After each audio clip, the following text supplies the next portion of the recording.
let's talk about helpers, the neighbors who show up when life falls apart.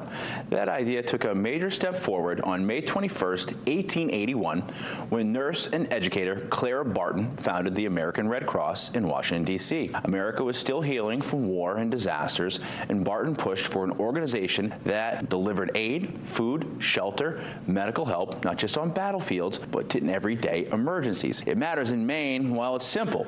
This is a state that knows storms, floods, fires, and long winters. And we know what it means to be isolated when roads close and power goes out. In those moments, Red Cross volunteers and local partners help open shelters, they hand out supplies, and at times connect families to support. Until tomorrow, I'm Brian Sullivan.